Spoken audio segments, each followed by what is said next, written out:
Rata-rata kalau squat itu kan orang ada yang setengah doang. Tapi kalau powerlifter sampai harus lu nyelup banget tuh, jongkok sejongkok-jongkoknya tuh.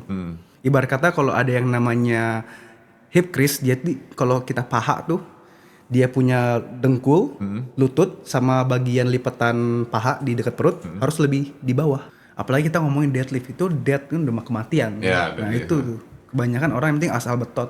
Padahal kan bukan itu. Padahal yang kita butuhkan adalah yang penting tulang belakangnya aman. Karena tulang belakang itu kan spine ya, itu kan banyak syaraf tuh. Dari sini syarafnya buat ke bagian tangan, dari sampai ke bawah sampai pernah ada kejadian orang kecetit akhirnya kakinya nggak bisa jalan.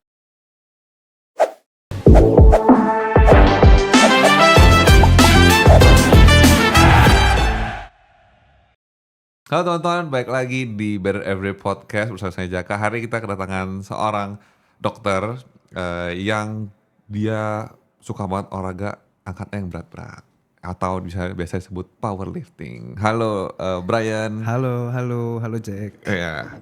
Nah, coba siapa sih ini Dokter Brian ini? Apa nih interestnya ini di dunia perolahragaan? Sebenarnya kalau dibilang cerita awalnya tuh karena bullying.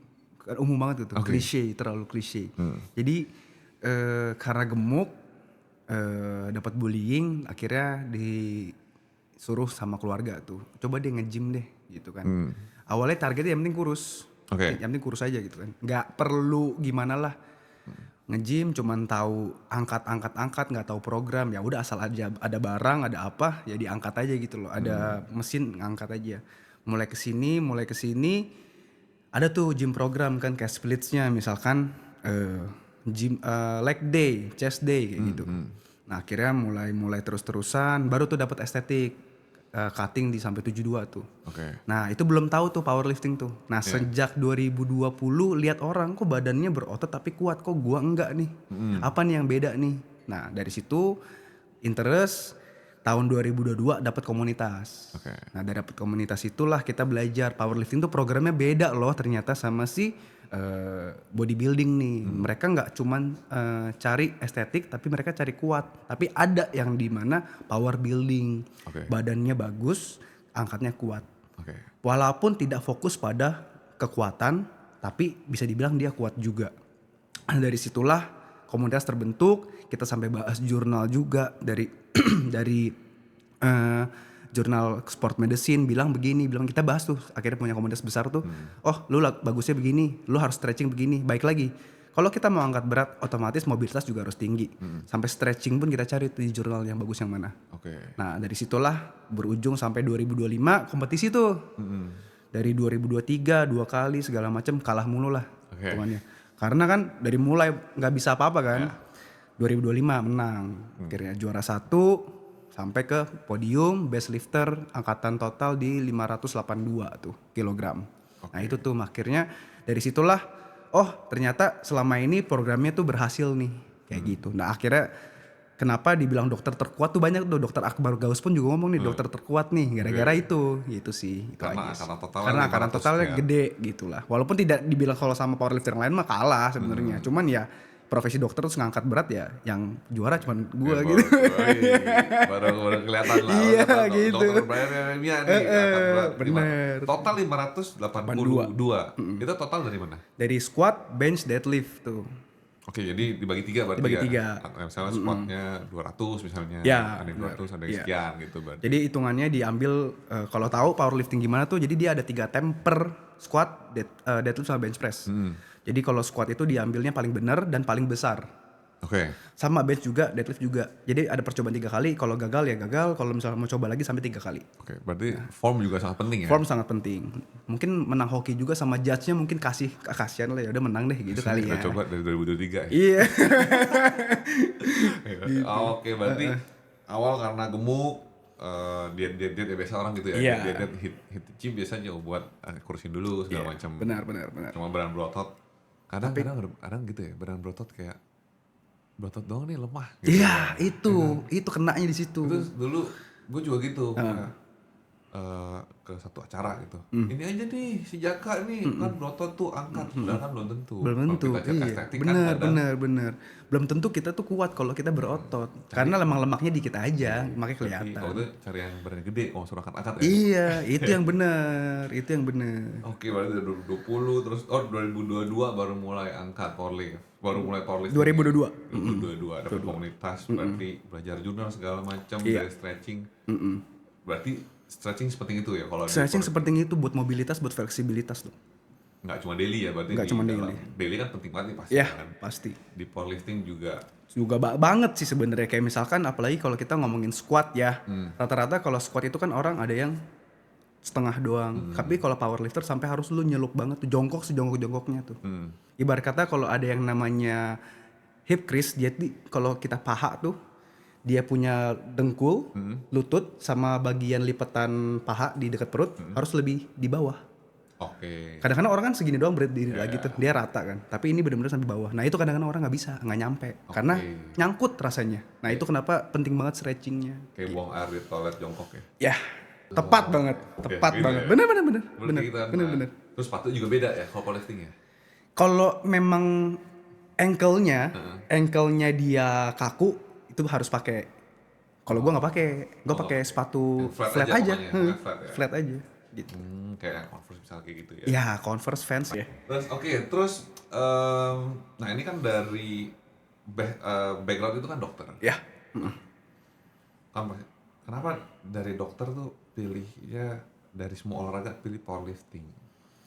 sebenarnya pilihnya itu bukan powerlifting spesifik, tapi lebih ke arah memperbanyak otot. Oke.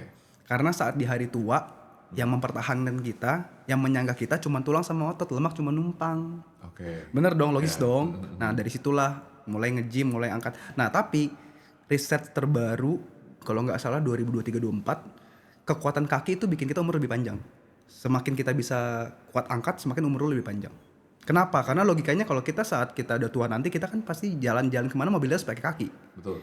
Nah itulah yang membuat nanti kalau kaki kita ototnya kecil, kayak misalkan kalau pada tahu sarkopenia tuh jadi saat kita tua otot kita mulai kemakan tuh abis deh pokoknya. Makanya kalau kita lihat kalau orang tua tuh badannya besar, tangannya kecil, kakinya kecil, terus pakai kursi roda. Nah itu sarkopenia, mirip-mirip kayak gitulah. Oke. Nah itulah kenapa gue nggak mau sampai kayak gitu saat tua nyusahin orang. Makanya kenapa latihan power builder lah, powerlifting juga, bodybuilding iya juga gitu. Nah itu untuk memperbanyak sih ototnya. Dan jangan lupa kalau kita mau diet, bukan diet aja, nggak makan aja, tapi otot semakin banyak, maka lemak pun akan terkikis. Kenapa? Karena otot adalah organ paling boros. Oke. Kalau misalkan kita mau diet doang, lemak doang yang kita habisin, ototnya nggak ada, lama-lama mesti potong makanan lagi kan, cutting lagi, lama-lama nggak makan pun tetap kita nggak bisa berat badannya berkurang. Ya susut juga lama-lama ya. Iya, susah juga, nyusut. Makanya kenapa harus ada latihan fisiknya, resistance trainingnya gitu. Oke, berarti kalau dari, let's say kan kita jalan kan pakai kaki, Yes, berarti otot kaki yang harus dikuatin. iya benar. Jadi banyakin main kaki. Iya. Berarti buat orang-orang nih yang kalau fitness nih kan paling males tuh. Iya, leg day. Leg day kan Iya. paling males kan main kaki. Biasanya maunya chest aja Iya. atau enggak bicep. Pokoknya bagian aja atas yang lah, kelihatan. upper lah ya. Yang Iya. kelihatan kan. Iya. Kaki paling males. Padahal kalau mau ya invest di main kaki Main sebenarnya. kaki, betul sekali. Pertama, kalau untuk laki-laki, kalau kita ngomongin testosteron untuk kesehatan pria ya, Ya. pasti ngomonginnya nge-gym aja. Bener, kenapa? Karena otot itu perangsangan buat naikin testosteron. Ya. Tapi kenapa dibilang leg day sama dengan latihan kaki atau leg day sama dengan naikin testosteron? Karena gini logikanya, saat otot berkontraksi itu naikin testo. Nah otot paling besar di badan kita apa? Paha. Otomatis kalau sekali paha berkontraksi, testosteron naiknya lebih banyak dong. Ya kayak gitu aja. Berarti main otot besar lah ya. Otot besar, Jangan paling besar. banyakin main Yang otot minor-minor, kecil. iya kayak gitu. Shoulder juga kecil tuh. Yes, emang benar. paling bagus sih. Iya. Paling estetiknya paling bagus. Tapi kalau kita ngomongin buat masalah nantinya gimana, jangan lupa kaki itu paling Kaki penting. paling penting. Pondasi kita kan ke bawah itu di bawah, akar kayak pohon di bawah, rumah pondasi di bawah. Nah itu jangan lupa. Ya intinya kayak kita sekarang kerja keras nabung cari uang buat nanti ke depannya. Yes, gitu. Sama. Sekarang Ini gua investasi. main kaki, Iya. investasi buat nanti tua. Kedua, betul. Oh, Itu dia, benar-benar. Gampang ya. Gampang, Maksudnya gampang. rumusnya ya. Rumusnya gampang, prakteknya yang Prakteknya susah. susah. Iya, teori mah tinggal tulis aja, jadi kan. Ya. Mm-mm. Oke, nah kemarin gue udah lihat postingan soal elektrolit dalam olahraga, let's say dalam powerlifting lah ya. Ya, betul. Nah, seberapa penting nih elektrolit sebenarnya? Paling penting sebenarnya, apalagi kalau kita masanya lagi mau meet gitu, lagi mau kompetisi. Pasti kita turunin berat badan, ada yang sampai water cut ya. Itu kan otomatis kalau kita ngomongin water cut, elektrolit nggak seimbang. Oke. Nah, itulah kenapa suplemen elektrolit itu penting. Pertama, misalkan kalau kita ngomongin masalah natrium nih. Natrium itu mencegah yang namanya badan kita jadi fatigue. Jadinya jadi lemes. Jadi ada tenaganya lah hitungannya. Dan juga water retention. Jadi supaya kita nggak benar-benar habis tuh, nggak dehidrasi. Itu kita ngomong natrium doang nih. Nah, abis itu kita ngomongin ada yang namanya kalium. Nah, kalau kita ngomongin powerlifting spesifik, kalium itu adalah untuk explosiveness. Kalau powerlifting kan ngangkatnya jeder langsung besar kan. Nah, itu tuh gunanya dari kalium tuh. Satu itu. Kedua, buat jantung juga aman. Jadi kita nggak deg-degan, lebih tensinya aman gitu. Terus kalau kita ngomongin terakhir magnesium. Magnesium kalau untuk spesifik powerlifter kita ada ngomongin CNS, cerebral nervous system. Entah kita jadi kok ngangkatnya lebih berat, kita kok jadi lebih, padahal kayaknya biasa aja nih kemarin-kemarin. Nah, itu tuh pengaruhnya dari magnesium bagus apa enggak nih, dapat banyak enggak, sesuai enggak dosisnya nih, kayak gitu. Itu makanya pengaruh banget ke powerlifting spesifik ya, kayak gitu. Secara nggak langsung dia kan natrium ya. Natrium tuh yang biasa kayak garam sebenarnya. Yes, benar. Itu nahan air. Nahan air. Bener. Biar kita nggak gampang lemes. Betul.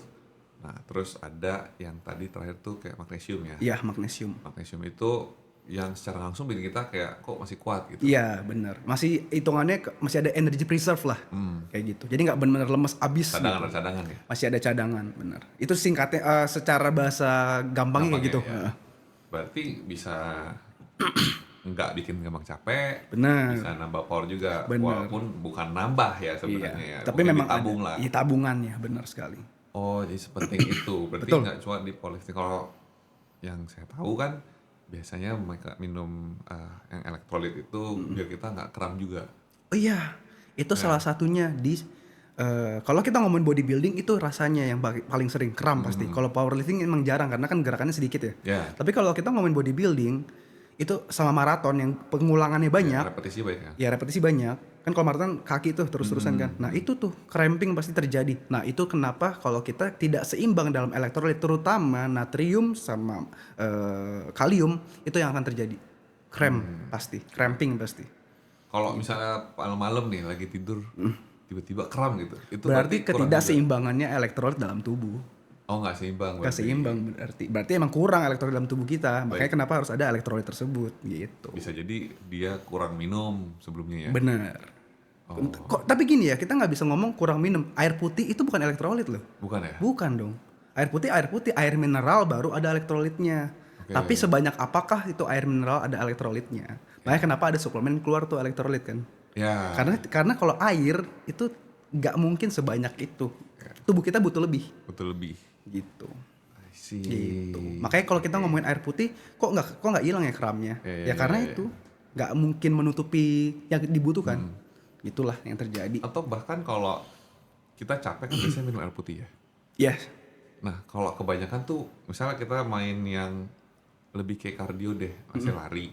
Masih main bola, basket, voli segala macam yang keringatnya banyak kan kita biasa hajar air minum dong. Ada yang bawa segala-galon.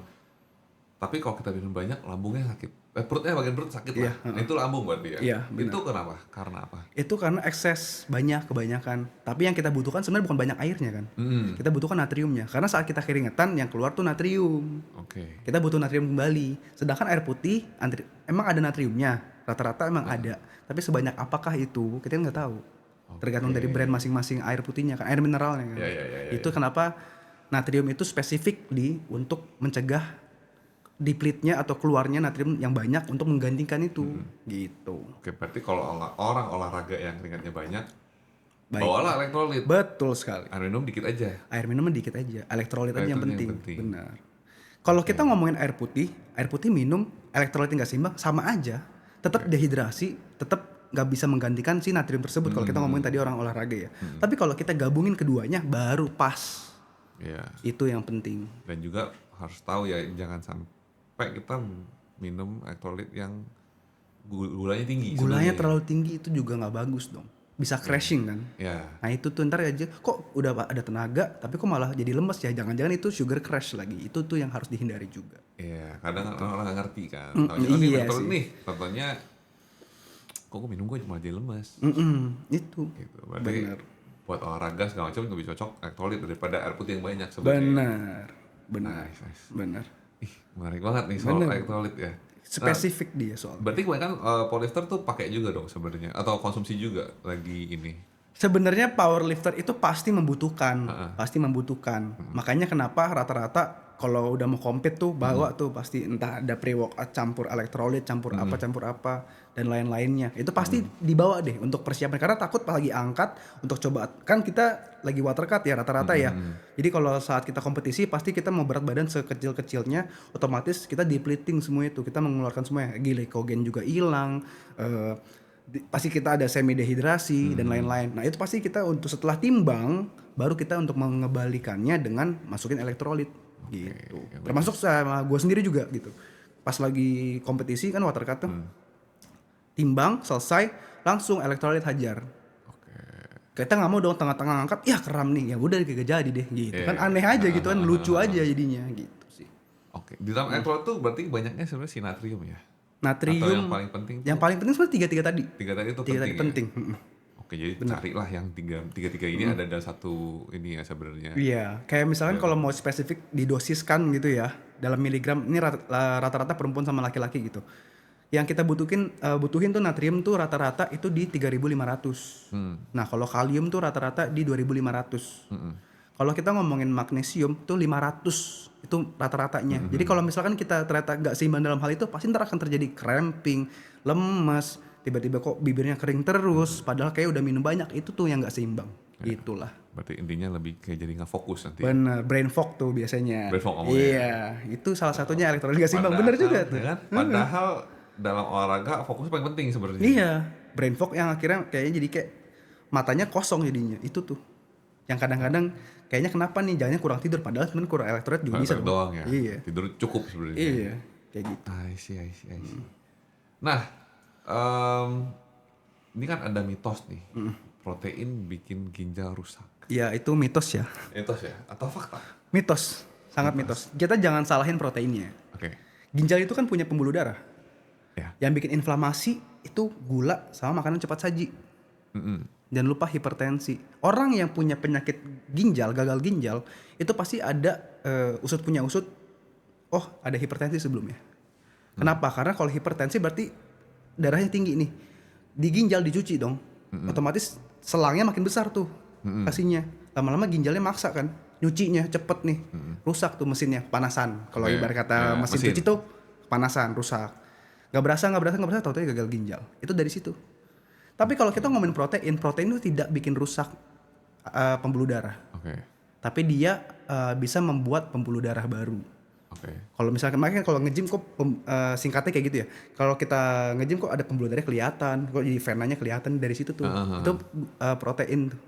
Tapi kalau kita ngomongin gula nih, itu buat ngepam. Makanya kenapa pembengkakan dari atau inflamasi dari si pembuluh darah ginjal yang bikin rusak. Oke. Yang bikin bermasalah itu dari MSG sama gula. Itu tuh yang membuat udah hipertensi, gulanya masuk bikin plak tuh.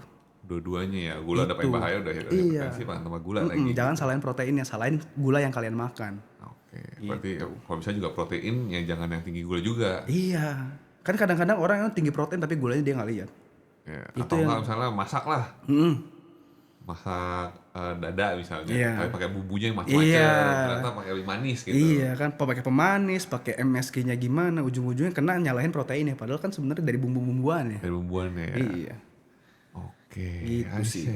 Nah, di powerlifting ya, powerlifting penting banget nggak nih soal di protein? Protein ini, konsumsi protein penting banget. Harus dong. Kita ngomongin kekuatan, otomatis ngomongin banyak otot atau enggak. Oke. Kalau sebenarnya gini, powerlifting itu pengaruhnya ada dua. Kalau bodybuilding pasti kita ngomongin protein otot selesai gitu kan.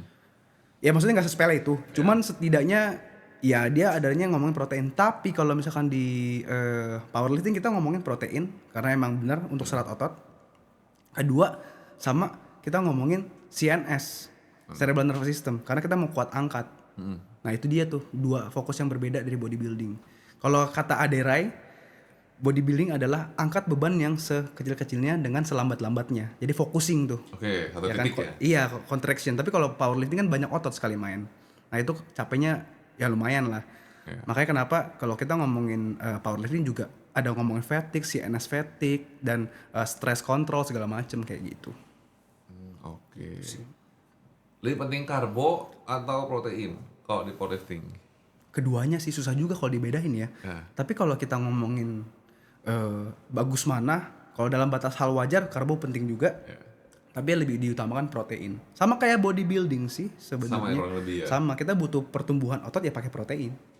Tapi balik lagi, karbo itu kalau nggak ada ibarat katanya kayak mobil. Mobil itu adalah karbohidrat, protein itu semen. Kalau kita habis penghancuran otot, kita butuh semen, butuh protein. Tapi yang ngendarain yang nggak ada percuma dong. Iya. Nah itulah kenapa harus ada mobilnya, karbohidrat yang masukin gitu sebenarnya. I see. Harus jadi dibilang penting nggak penting dua-duanya. Dua-duanya penting ya. Iya. Cuma jangan kebanyakan. Kalau nggak kebanyakan jadi Kalau kebanyakan gula. protein? Iya. Kalau kebanyakan protein bagus, nggak apa-apa, Bagus. nggak masalah. Tapi jangan kebanyakan karbonya. Itu yang bikin bengkak tuh. Insulin kita naik, ujung-ujungnya kalau insulin resisten jadi DM. Gitu. Maksudnya gula darah tinggi ya, kayak gitu. DM apa? Diabetes. Oh, diabetes. Diabetes mellitus maksudnya. Sorry.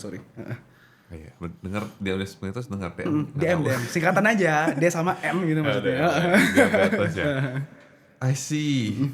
Nah, berarti kalau dari sisi pemulihan nih, kalau powerlifting, biasa dia kalau sama bodybuilding tuh recovery-nya gimana? Kurang lebih sama kah atau apa? Kalau dibilang recovery dalam hal buat otot sama sih harusnya. Sama ya? Karena kan kita pakai ototnya sama ya. Jadi ya sama-sama untuk menggunakan protein untuk recovery, kita harus istirahat yang kayak 7 sampai 8 jam. Itu sama semua mirip kok, mirip. Jadi kurang lebih bedanya adalah saat kita olahraganya aja, ngangkatnya aja. Tekniknya yang beda, bener. Oke. Itu aja sih. Sama kalau powerlifting badan titik badan makin banyak yang pakai ya. Iya. Berarti lebih sakit banyak sebenarnya. Iya. Nah itulah kenapa recovery-nya agak berbeda sedikit, tapi ujung-ujungnya cara makannya semua segala macam sama sih. Kalau bisa Kayak protein, misalkan kayak kalau bodybuilding bilang protein nih kalau mau nambahin otot 2 kali berat badan sama. Sama ya. Sama juga. Karena ujung-ujungnya ke masa otot. Iya betul banget. Sama aja. Gitu. I see. Nah, berarti gini ya. Kalau dari pemulihan makan semua sama, olahraga rest juga sama berarti. Makanannya sama atau beda? Makanannya kalau apanya nih? Makrosnya misalnya. Iya, Sama lah. sama juga berarti ya. Sama. Kita ngomongin good fats, maksudnya lemak sehat, kita ngomongin karbohidrat yang kompleks, kita ngomongin protein yang bagus, sama semua mirip kok. Jadi kurang lebih karena kita ngomongin mainin otot nih, ya pasti itu aja recovery-nya, gitu sebenarnya. Simpelnya sih kayak gitu ya secara teorinya. Oke. Gitu. Nah kalau di powerlifting, yang harus diperhatiin tuh apa? Biar kita nggak cedera. Nah, biasanya. yang pasti pertama form, teknik. Oke, teknik. Itu nomor 1. Apalagi kita ngomongin deadlift, itu dead kan udah kematian. Ya, nah itu tuh kebanyakan orang yang penting asal betot. Padahal kan bukan itu. Padahal yang kita butuhkan adalah yang penting tulang belakangnya aman. Karena tulang belakang itu kan spine ya, itu kan banyak syaraf tuh. Dari sini syarafnya buat ke bagian tangan, dari sampai ke bawah sampai pernah ada kejadian orang kecetit akhirnya kakinya nggak bisa jalan. Itu karena dari spine semua. Nah kalau sampai salah, jadi gini, tulang belakang itu ada berurutan. Nah tiap urutan itu ada disnya, ada pernya yang untuk menyangga itu. Jadi kalau ada gravitasi nggak langsung impaksi. Nah dari situlah kalau sampai kita deadlift salah, dia bergeser atau dia bisa sampai pecah, nyerang saraf di bagian bawah, kaki kita nggak bisa jalan, sakit, bergerak aja salah. Akhirnya kenapa kayak dulu kalau kita lihat ada atlet sampai pakai kursi roda ya karena itu. Ya, Ronnie Coleman ya? Ronnie Coleman bukan, itu beda. Dia karena bagian hipsnya yang abis. Bagian hips, Hips, itu pinggang. pinggang. Jadi hips sama bonggol dari tulang paha Heeh. itu kegesek, itu habis, makanya dia karena pakai banyak PD gak berasa tuh, karena kan adrenalin naik terus tuh, akhirnya habis kegesek. Itu Ronnie Coleman ceritanya. Oke, Beda. dia masih jalan lagi sekarang. Dia makanya pakai ini terus kan, Iya, karena normal. habis. Oke, berarti kakinya dia yang lemah, bukan pinggangnya ya. Bagian pinggangnya, bonggolnya. Jadi ini hips Bonggol ya. kaki ya. Ha. Kan itu ada bonggol kaki itu. Yang buat nempelnya kaki Iya. sama hips kan. Itu yang kena gesekan, jadi kegesek terus. Berarti bukan tulang belakangnya ya. Bukan tulang belakangnya. Oke, tulang belakang yang tadi yang tengah-tengah itu biasanya kalau yang di iklan tuh yang warna biru gitu ya. Iya, benar. Jadi Nah, tuh itu. dia hitungan itu kalau jadi di dalam tulang itu pernya itu sejenis cairan. Mm-mm. Kalau sampai cairan pecah, itu nyenggol ke bagian saraf tuh. Saraf lumbar di bagian tulang lumbar namanya. Nah, itu nyenggol kaki kita, kalau gerak itu pasti kena, kegeser, udah pasti sakit banget. Itu kenapa bahayanya deadlift sebenarnya. Makanya kita ngomongin teknikal semuanya. Sama kalau di powerlifting itu ada yang ngomongin squat nih bahaya juga. Kenapa? Karena ada yang low bar. Jadi squat itu tergantung ya, ada dua tipe. Ada yang high bar taruh di bagian trapesius, sama ada yang ditaruh di bagian bawah trapesius. Oke. Nah, kalau misalkan kaki yang tinggi, ini kaki gua kan tinggi, itu di low bar. Nah, low bar itulah yang agak menyondong ke depan, begini jadinya, agak ke belakang gitu. Nah, itu kadang-kadang juga bisa kena ke bagian tulang belakang situ. Lebih bahaya sebenarnya ya. Bahaya, makanya kenapa teknikal nomor 1 di powerlifting gitu. Jangan sampai kenapa-napa akhirnya accident, habis deh. Gak bisa olahraga berat-berat lagi Nah, gitu. berarti powerlifting kan serem nih, rasanya kayak tadi di low bar ya. Low bar sama deadlift. Deadlift, benar. Deadlift ini kan kalau kita bilang, kalau tadi kan dengar kayak serem banget ya. Bisa pecah lah, bisa urat apa? Kayak uratnya lah ya. Iya, bagian Kejepit persyarafannya lah, iya, persyarafannya bener, kejepit, lah, ya, apalah, bener. segala macam. Fungsinya apa sebenarnya sih deadlift? Fungsinya sebenarnya kalau form yang benar itu menopang kita punya badan. Satu, core kita pasti main, kaki juga main. Lalu bagian tulang kita tuh yang akan mengurangi hasil dari back pain. Sebenarnya kalau benar formnya. Tapi kalau salah akhirnya jadi back pain. Jadi kayak jeruk makan jeruk. Kalau kebanyakan kalau misalkan formnya salah, jadinya ya kena. Tapi kalau kita formnya benar, itu jadi aman. Jadi bulletproof lah kasarnya. Jadi nggak, kalau orang tuh suka sakit sini, kalau orang deadlift enggak. Kalau dengan benar formnya, gitu. Nah, kalau orang tua misalnya udah sakit nih, itu kan kita nggak tahu lah penyakitnya apa misalnya sakit. Yang pasti let's say sakit bukan karena kejepit. Iya. Ya, kita nggak tahu kenapa. Tapi kalau dia di deadlifting bisa kira-kira bisa sembuh nggak? Gini, tulang, tendon, ligamen itu akan kaku kalau kita nggak gerakin. Setelah kaku, baru dia akhirnya pengerasan. Baru tuh mulai susah untuk digerakin, baru sakit. Artinya apa? Harus banyak pergerakan untuk menjadi lebih sehat. Kebanyakan kita saat udah tua, rata-rata itu nggak mau nge-gym. Akhirnya nggak mau bergerak tuh. Contohnya misalnya kita mau rowing kan ada kadang-kadang suka gerak tuh. Ya. Itu kan pergerakan kan. Tapi kalau orang tua ada nggak gitu gerakan tiba-tiba? Nggak ada. Nggak ada. Akhirnya kaku. Kaku, apalagi udah umur tua pasti osteoporosis. Akhirnya makin sakit. Dan biasanya kalau sudah tidak digerakkan, disnya itu mulai makin gepeng. Dis yang tadi itu. Yang per itu. Jadi gepeng. Habis jadi tulang sama tulang langsung ketemu tuh. Nah, itulah yang bikin sakit. Gitu. Makanya kenapa harus digerakin biar aktif. Kalau aktif nanti tetap disnya sehat. Anggaplah pernya harus dimainin terus. Karena bagian situ nggak ada yang namanya pembuluh darah. Kalau ngomongin pembuluh darah, makanannya itu pasti dari kita, dari masuk makanan dia akses tuh dari pembuluh darah. Sedangkan ini nggak ada pembuluh darahnya. Akses kesehatan dari mana? Dari pergerakan pelumasnya. Semakin dia bergerak, semakin dia dapat nutrisi. Gitu. Jadi emang harus dilatih. Betul. Karena in daily nggak ada gerakan-gerakan yang gerakin lower back lah ya. Iya, benar. Jadi harus latih di luar, kalau nggak ya let's say di rumah gerak-gerak, stretching juga boleh. Bener, stretching itu ada gerakan pasif untuk kita, gerakan si ototnya dong. Itu kan pasif tuh. Nah, kalau mau aktifnya kayak di gym gitu. Jadi bikin kuat, dilatih lah. Dilatih untuk kuat jadi aktif ya kira aman gitu. I see. Menarik banget, pasti banyak yang nggak tahu nih. Bahkan saya juga baru tahu. Ternyata stiffness kan berarti kan? Stiffness betul. Stiffness itu berarti karena emang jarang dilatih aja. Iya, jarang dilatih makin nggak bisa gerak, akhirnya kaku gitu aja. Selesai. Cuman itu aja sebenarnya. Tapi orang kebanyakan tuh, aduh nggak ada waktu deh. Tapi dia bisa Netflix. Bisa nonton, Iya kan? tapi Iya latihan kan? nggak bisa. Iya kan, itu tuh sebenarnya harus diganti prioritasnya gitu. Iya. Itu aja Iya, sih. iya. Mm-mm. Oh iya, menarik. Berarti ya kalau kita buat orang yang udah agak tua, sebaiknya bolehlah dilatih lah ya. Benar. Either itu drawing lah atau ya paling simpel-simpelnya stretching berarti Benar. ya. Terus kalau kita ngomongin orang tua spesifik laki-laki ya, Iya, semakin tua testosteron semakin kecil, makin turun maksudnya, menurun. ya kan? Otomatis perbanyakan otot semakin susah. Nah akhirnya terjadi sarkopenia yang tadi kita bahas, perkecilan otot tuh. Iya. Nah kalau misalkan dia aja nggak aktif, ada sarkopenia gimana? Coba bayangin. Ya makin lama makin Makin susah tuh Makin bergerak segala macam tuh. Itu itu dia kenapa tuh. umur makin pendek sekarang. Nah, bener. Ya kan? Perbatasan, iya bener. Orang dulu misalnya 2 di atas atau 3 generasi di atas kita, umurnya kan masih kayak ada 90, Iya, 100. 80. Mungkin 70-nya mereka tuh 50-nya orang sekarang sebenarnya. Bener. Karena pergerakan juga berkurang kan. Iya. Kalau sekarang gini, kalau kita ngomongin orang dulu ya, mereka kalau kemana-mana jalan kaki banyak. Ya. Mau makan, mau ngapa-ngapain, ambil di taninya langsung misalnya kayak gitu. Kalau kita mau ngapain kalau mau makan? Iya kan? Buka handphone Iya kan? kan Wah digampangin. enak nih, Pak udah di mana gitu. Iya. Ini udah nyampe pizzanya kayak gitu misalnya. Nih, kemarin baru ngobrol sama temen ya. Sekarang orang gini ya, lagi ngomongin bensin sebenarnya. Orang sekarang kemana-mana naik motor padahal bisa jalan kaki.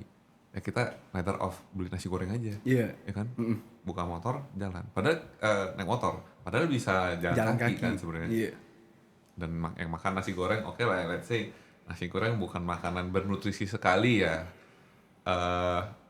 Ya boleh lah kita jalan. Seenggaknya mulut puas, perut kenyang, masih dapat olahraganya juga sebenarnya kan kayak gitu. Ada aktivitas fisik lah. Ya, ada aktivitas fisik. Oke, itu kenapa makin lama umur makin pendek sebenarnya. Kalau kita ngomongin orang lama, orang purba misalnya gitu ya, kayak Homo sapiens gitu. Ya, Dia mau makan dia ngapain dulu? harus usaha dulu lah ya. Hunting dulu kan? Ya, hunting. Olahraga kan? Baru dia bakar binatangnya, baru dia makan. Kalau kita mau makan ngapain? Iya, benar-benar. Cari yang paling praktis. Iya, cari yang paling praktis. Itu yang bedanya. Paling gampang. Itu doang bedanya dari orang dulu sama orang kita. Terus kalau kita ngomongin kok dia bisa umurnya panjang ya, padahal kayaknya makannya tuh nggak gitu bagus. Kok kita makannya bagus, dalam artian makannya semi bersih, nggak bagus-bagus bener kayak orang gym lah. Tapi kok banyak yang umurnya bisa kena duluan DM misalnya, ya kan? Kenapa? Karena mereka itu olahraganya ada, fisiknya jalannya ada. Kalau kita kan beda, kita cuma diem di rumah doang, telepon makanan sampai. Itu perbedaannya loh. Cuman karena beda aktivitas fisik doang tuh yang membuat ini kok bisa kena DM ya, kok ini kok enggak. Intinya jangan mager aja lah ya. Jangan mager dulu deh. Sediaan waktu 30 menit aja itu udah buat kita jalan kaki itu udah cukup sebenarnya sih. Dengan nggak mager umur lebih panjang. Kalau kita ngomongin secara persentase ya, nge-gym itu cuma 4% doang loh dari sehari. Sebenarnya kurang 4% lebih. dari di waktunya atau apanya? Secara daily, satu hari nge-gym tuh cuma 2-4% sebenarnya. Tapi kok kita nggak sempet ya? Itulah maksudnya. Iya. Kok bisa ya nggak sempet gitu loh? Malah bentar aja. Paling bentar doang loh. Kita ngomong 1 jam deh nge-gym deh. Dari 24 jam gitu. Kenapa kok nggak bisa? Sebenarnya bukan karena bisa nggak bisa, prioritas aja kan yang beda. Betul. Itu dia sebenarnya. Ya, Nge-gym nggak usah di gym. Sebenarnya nge-gym nggak usah di gym. Di rumah aja jongkok bangun, push up, sit up. Mau nggak kalian? Kadang-kadang kan aduh ntar dulu. Selesai dah sampai besok ntar dulunya. Nggak usah pusat high knee aja deh. Iya kan? Satu tempat satu kotak ubin kan high knee. Iya, bener. Bisa kan sebenarnya. Tapi mau nggak? Nah, itu Ya, tapi mau nggak? Gitu pertanyaannya. Itu yang membuat kenapa perbedaan volume gerak kita sama orang lama tuh beda dari situ doang, sesimpel itu. Kita mau apa enggak dari situ loh. Nah dari situlah kenapa terjadinya penyakit-penyakit yang sebenarnya orang tua baru dapat, anak muda sekarang dapat loh. Iya. Ada orang yang umur 30 kayak kita nih, itu udah kena gejala diabetes mellitus. Itu sering tuh dengeran tuh. Iya kan? Umur 27 gulanya udah di 300, kolesterol udah sekian. Bedanya cuman karena dia itu tidak bergerak sama suka apa zaman sekarang tuh ngalong apa namanya? Ngalong, tidur malam. Tidurnya malam, tapi tidurnya nggak cukup malam terus. Nah itu tuh yang membuat kolesterol.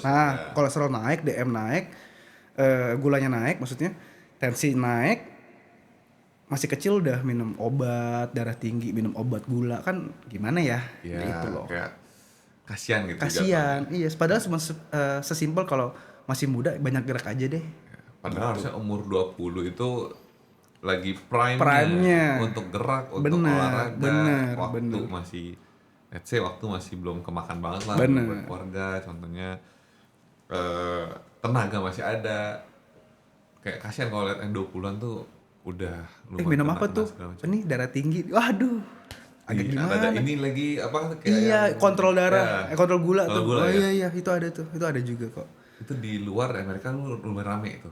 Tapi di sini juga ada. Udah ada sebenarnya. juga ya? Ada buat orang normal juga. Maksudnya kayak ini orang yang mau sehat ya. Buat kontrol ya. Iya, oh ternyata gula gua nih pas lagi ini spike nih tiba-tiba nih yang bisa dikontrol tuh. Tapi kayak kalau yang bener-bener pakai karena sakit kan kesian. Iya. Gitu loh. Karena sesimpel dia cuma mager doang. Iya. Itu doang tuh. Yang membuat PR sebenarnya nge-gym tuh nggak perlu di gym, bisa aja mending gerak. Itu buat memprevensikan atau menangkis penyakit-penyakit metabolis yang tadi tuh, gula darah, hipertensi atau darah tinggi, kolesterol, triglyceride naik kayak gitu-gitu. Metabolic syndrome ya. Metabolic syndrome bener, itu dia. Wah, ini banyak banget yang harus denger ya sebenarnya ya, biar nggak apa yang anak-anak muda terutama, Iya. karena apalagi generasi di bawah kan makin pinter ya, Bah. pinter itu beneran pinter, tapi dengan dia pinter cari cara mudah, Iya, dan sebenarnya kalau kita bilang kita harus gerak, ya kalau ya emang harus gerak gini loh, Benar, nggak benar, cuma benar. praktis. bener. Karena yang paling ini sorry ini kayaknya out of topic, cuman Iya. gue cuma mau ngomong deh. Gue Iya. pernah bikin suatu konten Ya, kaki yang kuat itu umur panjang. Itu udah dari setnya, dan gue bahas supaya kalian bisa mengerti lebih gampang gitu ya. Tapi ada yang dibales gini, dok tapi kan umur di tangan Tuhan. Ya kan gimana gitu loh, kan ini untuk kesehatan. Tapi ngomong begitu, jadi seenggaknya mereka ada aja defensif kalau emang mereka nggak mau oke. gitu loh. Jadi kita balik lagi ngomongin prioritas. Kalau lu mau pasti lu lakuin, tapi kalau lu nggak mau pasti banyak alasan. Iya. Itu Kan aja. pilihan di tangan kita ya. Iya, itu aja Kalau sih lu poinnya. gitu emang sengaja lu mau dipanggil Tuhan. Iya, Jangan gitu dong. ya iya kan? makanya. Oke. Nah, kita balik ke ini sedikit ya, ke powerlifting ya. Powerlifting itu dari kejuaraan itu dilihatnya dari mana? Kalau kita ngomongin powerlifting, kejuaraannya dari simpelnya, dari berat badan sekecil-kecilnya Oke. dengan angkat sebesar-besarnya, Hmm. gitu. Dan ada kelasnya tersendiri kayak kelas open, kelas under 82 kilo, kelas under 105 kilo misalnya kayak gitu. Jadi maksudnya apa? Jadi berat badan yang di bawah sekian. Oke. Misalkan kayak U82,5. Nah, itu under 82 kilo tuh. Jadi kalau misalkan kayak berat badan 81 masuk. Nah, ada juga dihitung dengan kalau pakai under itu biasanya dihitung dengan total. Jadi kalau berat badan 79, 80 semua sama tuh dihitung total. Oke. Tapi kalau misalkan ada yang pakai dots namanya tadi yang kita bahas. Kalau misalkan kita ngomongnya pakai dots itu adalah di mana kalau misalkan gue sama lo kita saingan nih. Berat badan gue beda berapa kilo sama lo. Otomatis gue pasti menang. Nah, itu baru disamaratakan pakai rumus. Nah, itu pakai dots namanya. Nah, itu caranya. Dilihat dari jarak berat badan kita sama angkatannya. Betul. Itu dia. Baru dijadiin hasil berapa. Nah, itu tuh. Oh, dia ternyata lebih tinggi nih. Misalkan contoh angkatan gue misalkan ya 500 kilo, lu 400 kilo nih misalnya nih. Tapi di dosnya lu lebih tinggi. Lu yang menang. Walaupun total gue yang lebih besar. Oke. Gitu. Rumusannya masih judge itulah ya. Iya, benar ada hitungan, ada rumusnya lah pokoknya. rumusnya, Emang ada ya. rumus tersendiri kok. Nah, itu biasa kelasnya berapa? Atau biasa si yang mengadakan yang kasih kelasnya? Biasanya yang mengadakan yang kasih kelasnya. Yang adanya U berapa gitu. Oh, jadi bebas terbuka sebenarnya. Sebenarnya tergantung dari orangnya sih. Maksudnya terbukanya gimana ya? Atau ada base-nya? Maksudnya biasanya tadi U82,5 itu emang ada kayak kalau di bola kan FIFA. FIFA ada aturannya nih, FIFA aturan base-nya iya. gitu. Iya, itu ada base-nya sih. Ada. Biasanya kita rata-rata orang ngambil dari IPF mungkin ya, International Powerlifting Federation. Kayak gitu tuh jadinya. Oke, jadi itu kayak dasarnya lah, aturan dasar Ya. semua ada ikut dasar standar. Cuman ada juga diubah-ubah. Ada yang misalkan kelasnya cuma ada open nih. Jadi yang laki-laki open semua, mau berat badan 70 kayak mau berat badan 100 kayak masuk di open gitu loh. Pakai si dots itu. Pakai dots itu. Hitungannya. Benar. Oh, Benar. Jadi tergantung penyelenggaranya juga nih. Dia mau pakai yang mana sebenarnya. Mau pakai dots, mau pakai total, mau pakai apa? Berat badan atau mau open kayak gitu. Jadi emang tergantung yang adanya apa ya kita ikutin aja. Gitu. Nah, berarti gini ya, kan gerakannya ada 3. Yes. Bench press, deadlift, sama squat. Ya. Ini pas during latihan, during tandingnya itu satu gerakan satu-satu atau langsung 3? Satu-satu dulu. Satu-satu. Bench dulu misalnya. Tapi enggak, tapi biasanya itu dia squat, bench, deadlift urutan. Squat dulu, bench dulu, deadlift. Oh. Jadi makanya SBD. Oh, SBD. Iya, squat duluan, bench press, baru deadlift terakhir. Pasti deadlift terakhir. Itu ada teorinya nggak kenapa? Kalau secara teori dari yang ada dari kinetik gitu ya, deadlift tuh banyak gerakannya. Oke. Makanya pasti terakhir. Tapi kalau kita ngomongin paling fatigue, paling capek, squat. Makanya bench press tengah-tengah. Kalau kita ngomongin secara teorinya, squat itu pasti lebih capek. Walaupun sebenarnya yang gerakannya tuh mengandalkan rata-rata otot paha. Kalau deadlift sebenarnya secara teori dia ototnya banyak yang dipakai. Tapi lebih cara tekanannya CNS lebih pakainya dari squat.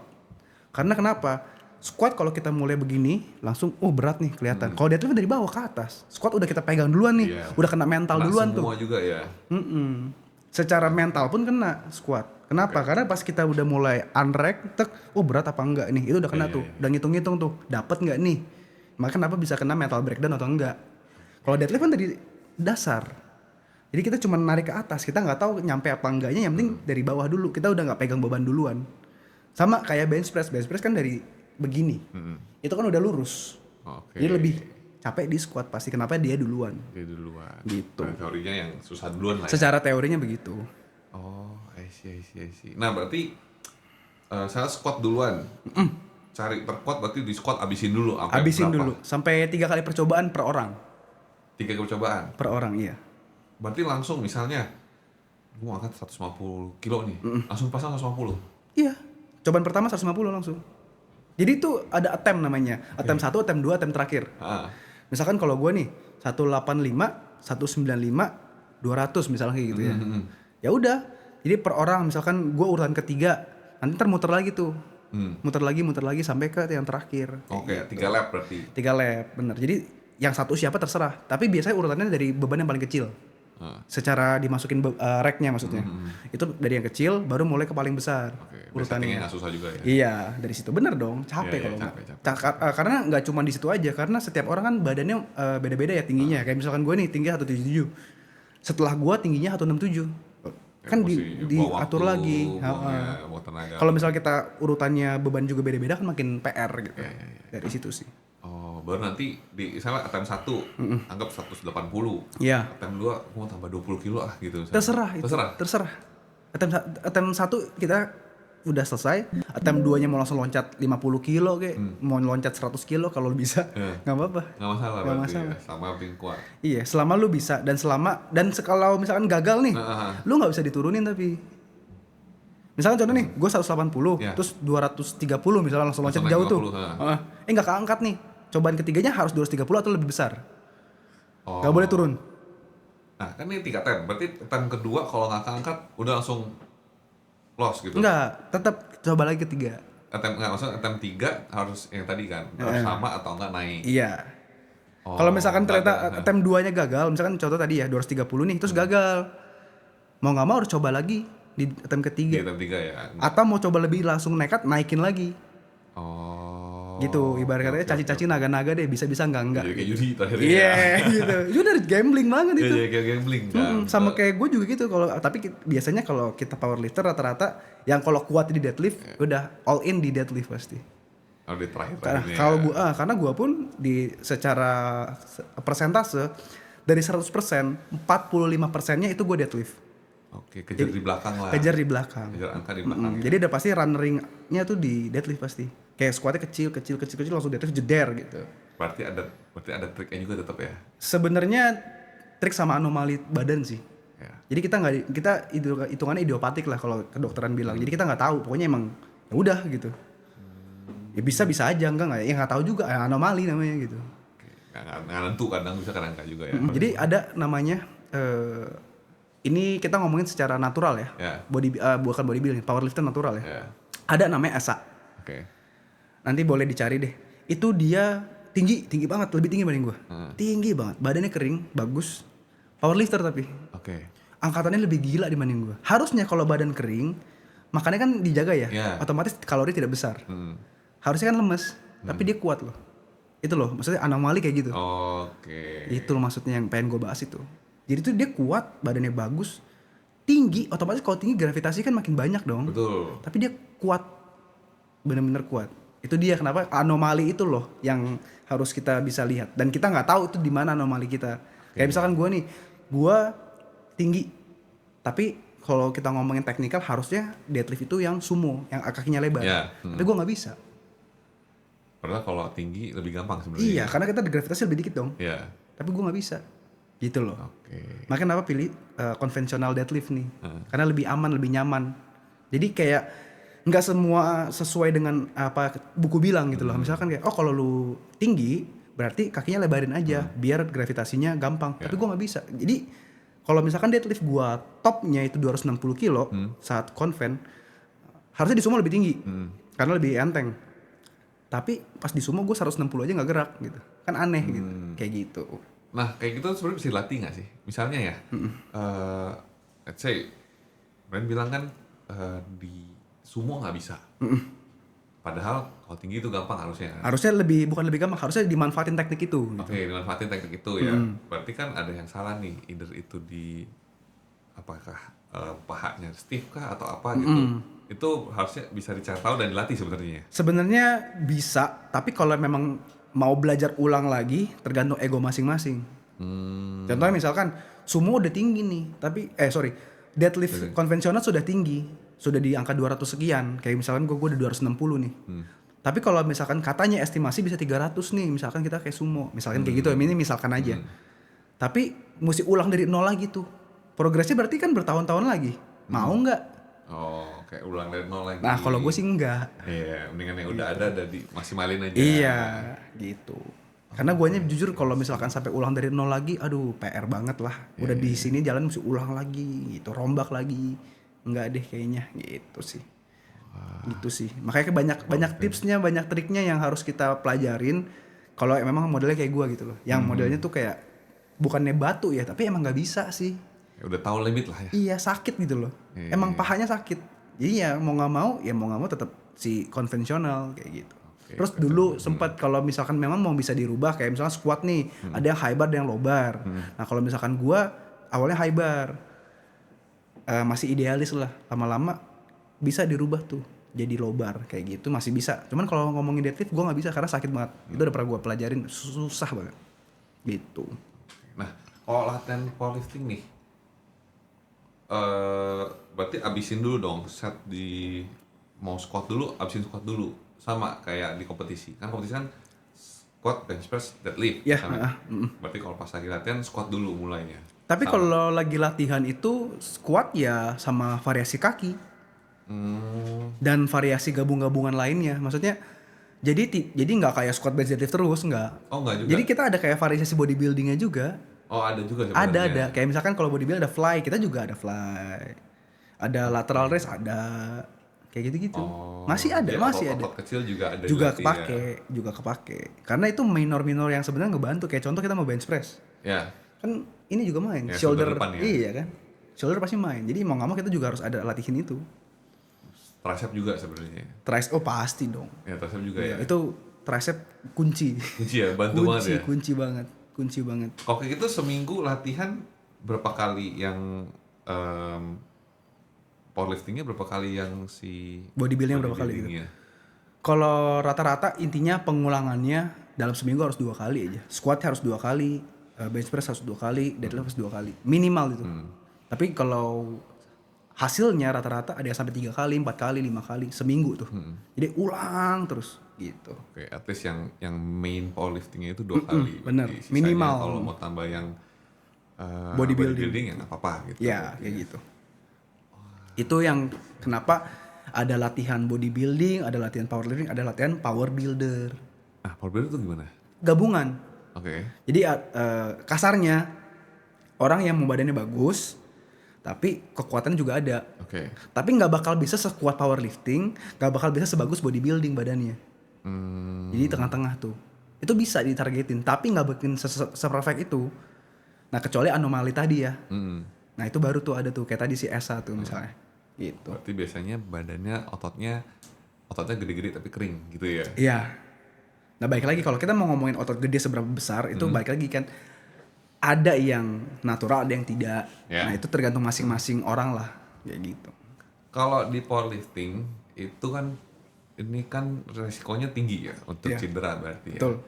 Biasanya kalau orang udah kena cedera atau gimana cara cegahnya gimana tuh kalau cederanya? Yang pasti balik lagi ke basic formnya dulu kita liatin. Kadang-kadang otomatis kalau kita ngomong paling banyak itu tulang kejepit saraf kejepit. Oke, saraf kejepit. Nah saraf kejepit itulah apalagi kita ngomongin deadlift tuh.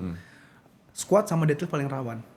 Kalau kita ngomongin bench biasanya itu bagian shoulder depan, shoulder depan. Front shoulder itu yang biasa kena tuh. Nah, sama pektir. Tahu kan pektir? Apa tuh? Otot sobek yang tiba-tiba ceplok otot. Nah, itu biasanya yang harus dihindarin. Nah, kalau kita ngomongin dari squat dan deadlift mirip tuh kan. Karena kita ngomongin bagian lumbar, bagian tulang bawah. Itu kita ngomongin saraf kejepit. Nah, kita ngomongin teknikal berarti.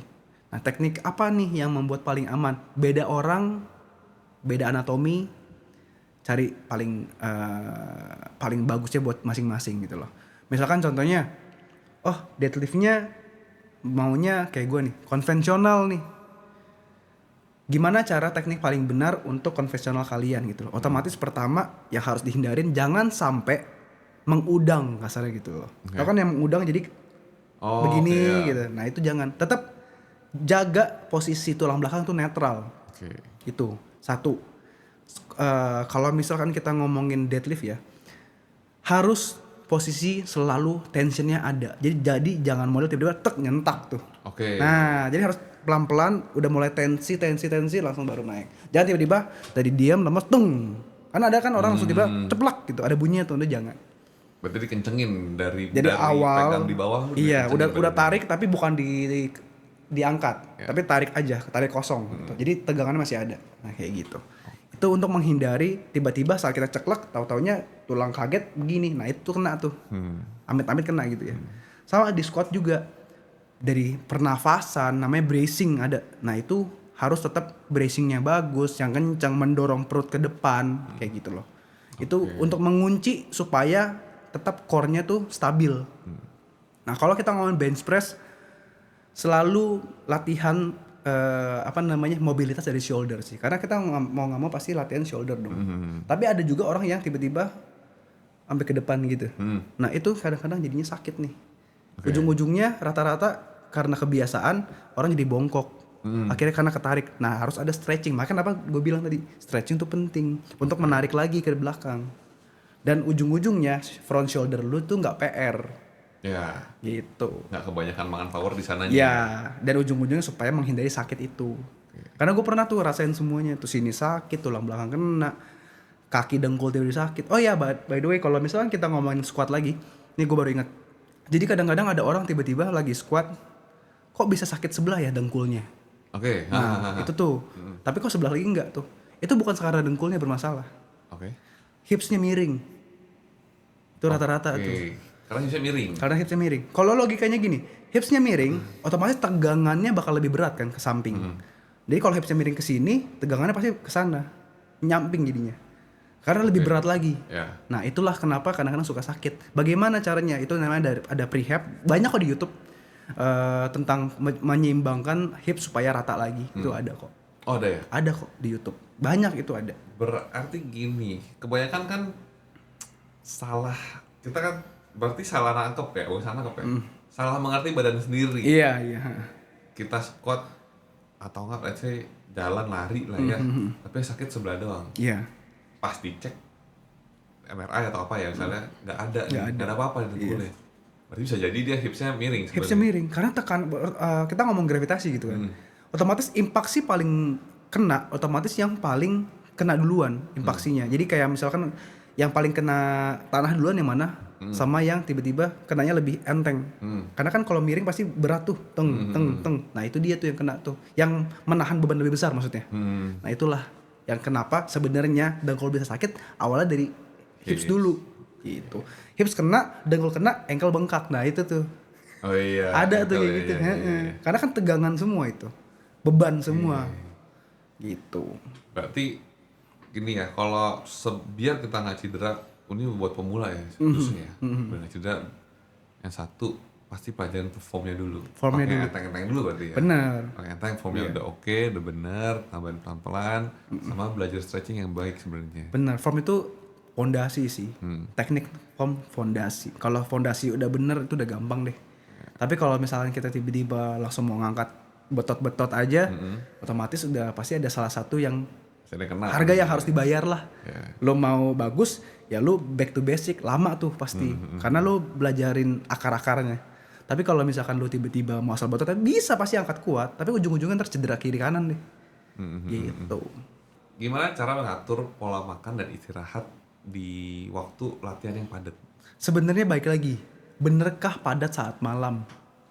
Baik kita yang tadi kita ngomong, dia bisa Netflix nih, tapi dia korbanin tidur, terus dia bilangnya tidurnya nggak cukup. Nah dari situ dulu tuh. Berarti dia harus pelajarin dirinya untuk gimana cara biar tidur lebih cepat. Bener. Pertama, kalau kita ngomongin masalah prioritas lagi ya, lu pilih tidur atau lu pilih nongkrong atau lu pilih nonton Netflix atau nonton apa gitu misalnya. Kalau misalkan lu pilih tidur, pasti lu ada waktunya. Nah kalau kita ngomongin pola makannya spesifik, harus tahu dulu nih ngomongin BMR kita nih. Basal metabolic rate namanya. Jadi saat kita diam, pembakaran tubuh itu berapa sih? Nah, tapi kan kita ada yang kerjanya mobilitas tinggi, ada yang di kantoran duduk doang. Nah, itu beda-beda. Nah, kita anggap aja kalau misalkan orang ini mau, saya tapi mau diet nih dok, saya mau turunin berat badan nih. Berarti kita harus mikirin kurangin makanannya dong. Berarti harus tahu BMR-nya berapa, dengan mobilitas tinggi atau tidak, dikurangin tuh. Rata-rata dikuranginnya dari 200 sampai 500. Tapi singkat nggak dok? Enggak. Jadi harus apa? Sabar. Nah balik lagi, selalu harus ada latihan angkat beban. Karena otot adalah organ paling boros. Kalau ototnya sedikit, apa yang mau dibakar? Susah. Gitu. Kuncinya itu aja. Semakin banyak otot, semakin banyaknya kebakar. Basal metabolic rate-nya juga pasti lebih meningkat, panas. Karena orang nge-gym lebih gampang keringetan dibanding orang yang nggak nge-gym. Dia mengeluarkan energi panas, kalorinya tinggi. Energi namanya kalor ya kalau misalkan ada dalam bahasanya. Kalor itu mengeluarkan panas. Kenapa gampang keringetan? Kenapa bisa kok makan banyak tapi kok tidak besar-besar? Karena massa ototnya compact banyak. Gitu. Balik ke balik ke powerlifting. Ya, kan sekarang kan ngejar ke juara segala macam. Ada nggak siapa nih sosok yang berpengaruh nih? Lihat siapakah misalnya kira-kira motivate gitu. Yang bikin motivasi ya. Sebenarnya ada 2 orang sih. Coach kedua sama teman paling deket di powerlifting lah. Jadi coach tuh si Jason. Jason itu yang banyak kasih insight lah. Harus gini, harus gitu. Terutama yang ngomongin tadi, gue pengalaman sendiri ya, hips miring segala macam. Dia yang kasih tahu juga. Nah, dia kemarin kebetulan dia coach tapi dia juga kompetisi tuh. Baru kemarin menang tuh, juara 2 tuh di IFF kan, powerlifting. Satu lagi sama dia juga ikut kompetisi juga, Fayful namanya. Dia atlet salah satu brand. Dia tuh yang lumayan memotivasi gue sampai kemarin yang Juli gue menang. Itu tuh insight-nya banyak, kasih ya biasalah kalau mental breakdown pasti ada, wah nggak bisa nih kayaknya segala macam. Nah dikasih insight banyak lah, itu yang mempengaruhi lah. Itu 2 orang itu sih. Berarti dalam berkarir di powerlifting inilah ya. Iya benar. Mereka 2 ini yang impactful lah. Sosok yang mungkin bisa jadi dilihat juga. Benar. Inspiring. Very very inspiring sih. Berarti work as a team juga sebenarnya ya. Satu tim sih. Itu kan satu tim ya. Satu komunitas lah. Karena kan powerlifting harus nggak bisa sendiri nih, bahaya kan sebenarnya. Benar. Makanya kenapa ada kita tukar insight tadi, gagal di mana, kenapa ya, segala macam. Jadi bisa nanya gitu. Apalagi karena kalau powerlifting kan udah pakai power banget. Iya. Kita nggak, kadang cuma kejar di powernya aja. Iya. Form kadang juga mesti diingetin sebenarnya. Iya, jangan lupa tahan kayak gitu misalnya. Oke. Nah, ini kan powerlifting berarti udah lama dari 2022 ya kan. Pernah nggak ada cedera? Oh banyak sih, tapi paling sering yang kejadian itu di sama ya tulang belakang sih. Itu kena sih. Gitu. Oke. Nah, dari tahun sama 3 tahun ini, kalau bisa ngomong ke Brian dulu sebelum mulai, apa tips untuk dia? Yang pasti sampai sekarang pengen diomongin tuh jangan buru-buru kalau stretching sama lagi warm up tuh. Itu penting banget tuh. Oke. Karena selalu kejadiannya pasti kalau lagi warm up buru-buru kejar waktu. Apalagi mau deadlift. Pasti kejadian sama deadlift. Oke. Nah, itu kayak ya udah warm up nih tetet gitu. Ternyata biasanya warm up 10 menit jadinya cuma 3 menit gitu. Terus udah angkat-angkat aja. Padahal angkat enteng, jadi cedera loh. Jadi berasa di sananya. Jadi di situ tuh kayak waduh ini nih emang kurang panas nih. Nah, itu kalau mau diulang itu sih. Berarti dulu let's say cederanya ini dulu bisa jadi karena dulu warming up-nya kurang sebenarnya. Iya, tapi memang gitu sih ini. Warm up kurang, hari itu warm up, hari itu kejadian kena tulangnya. Kena bagian spine-nya. Oke, itu berapa lama recovery-nya? Sampai off sampai 1 bulan 2 bulan sih. 1-2 bulan. Itu jadi progresnya biar harusnya naik langsung turun tuh. Sayang sih. Sebulan 2 bulan tuh berasa banget ya. Berasa. Karena kalau powerlifting tuh kalau lagi naik-naiknya, itu kalau tiba-tiba berhenti, ulang lagi dari awal kan. Iya, powernya kan masih baik lagi, harus benerin formnya lagi. Iya, muscle loss, power loss, ulang lagi. Itu sih. Kalau punya waktu sejam, mendingan stretchingnya tuh berapa lama? Kan sejam nih waktunya pendek nih buat latihan sebenarnya ya. Stretching seenggaknya 15 menit lah. Biarin deh, nggak apa-apa. Yang penting kena main liftnya aja udah nggak apa-apa. Latihan nggak usah terlalu lama, kalau emang waktu mepet ya mending. Iya, stretching lebih utamakan, bener. Karena tetap aja kan harus ada kerjaan atau enggak aktivitas daily yang lebih penting ya. Iya benar itu sih. Amit-amit misalkan kayak contoh mau praktek nih, kemarin deadlift kecetit misalkan contohnya tiba-tiba kena nih bagian tulangnya, bagian lumbarnya tiba-tiba disnya kena nih, besok jadi nggak praktek. Otomatis gimana gitu kan, mesti cari gantinya, mesti segala macam, ngomong sama klinik dan lain-lain gitu.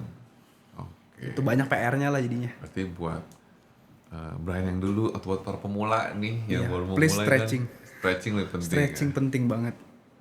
Stretching, warm up, jangan asal betot, itu sih. Oke. Wah, menarik banget Brian.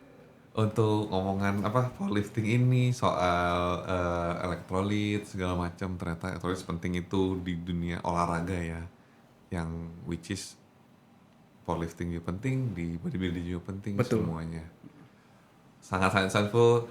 Thank you Brian udah main ke sini. Thank you Zach. Thank you buat informasi semua.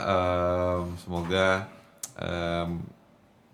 kita bisa makin belajar banyak ya dari podcast ini. Semoga kebantu deh, tambah wawasan ya jadinya. Yeah. Thank you, Bro. Thank you.